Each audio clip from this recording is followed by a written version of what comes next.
الليلة احنا كل الشيعة يقولون اللهم لعن قتلة أمير المؤمنين، ما يقولون اللهم لعن قاتل أمير المؤمنين، يقولون اللهم لعن قتلة أمير المؤمنين، لأن قتل أمير المؤمنين بدأت مؤامرته قبل ولادة عبد الرحمن بن الجبل لعله، بدأت منذ اللحظات الأولى، ولا زال قتل أمير المؤمنين إلى هذا اليوم، لا زال قتل أمير المؤمنين مستمر إلى هذه الساعة، وأنت واحد من مصاديق القتلة لأمير المؤمنين، وأبو عائشة واحد من مصاديق القتلة لأمير المؤمنين.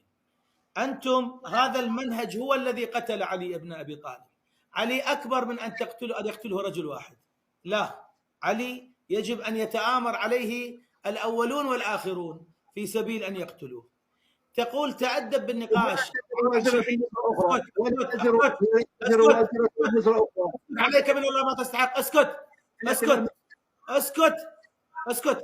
انت تنفذ اجنده. انا اعرف الان حقيقه واحد من الاخوه امس كلمني قال هذا بالذات فلان هذا يهودي، والله لما صفرت قلت نعم، هؤلاء يريدون ايجاد فرقه ما بين الناس، يريد يصورون ان اهل السنه ضد علي بن ابي طالب، يريد يصورون ان اهل السنه يبغضون علي بن ابي طالب، يعني يشتغل بطريقه لا يهمه لا سني ولا شيعي. ضعيف ضعيف ضعيف ضعيف، هذا لا يصح، هذا لا يصح، لانه ما عنده صح ولا ما صح. القضيه قضيه فلوس، قضيه مصالح.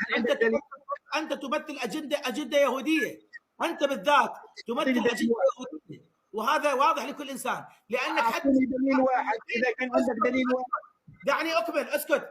انت مستحيل تكون من اهل السنه، مستحيل، لان اهل السنه انا اعرفهم وعايش معهم، فانت تريد ان تضع اسفين ما بين السنه والشيعه بهذه الطريقه. عموما ابو عائشه يقول لما كلم ابو علي الله يحفظه يقول ما يتادب معي بالنقاش.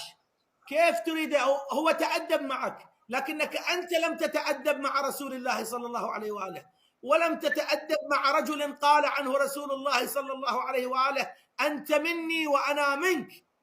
انت تمر على اسم علي بن ابي طالب لا تكلف نفسك في أن تعطيه بعض حقه، بينما حينما تمر على اسم ابن تيمية تجعله نبيا، وحينما تمر على اسم معاوية تجعله نبيا، وتترضى على كل من هب ودب، على قوم لعنهم الله ورسوله أنت تترضى، ولعله الله لا يريدك أن تترضى على علي ربما، لكننا نتعامل معك بحسب الظاهر. تقول له تأدب، هل لا تأدبت أنت مع رجل قال عنه رسول الله صلى الله عليه وآله أما ترضى أن تكون مني بمنزلة هارون من موسى؟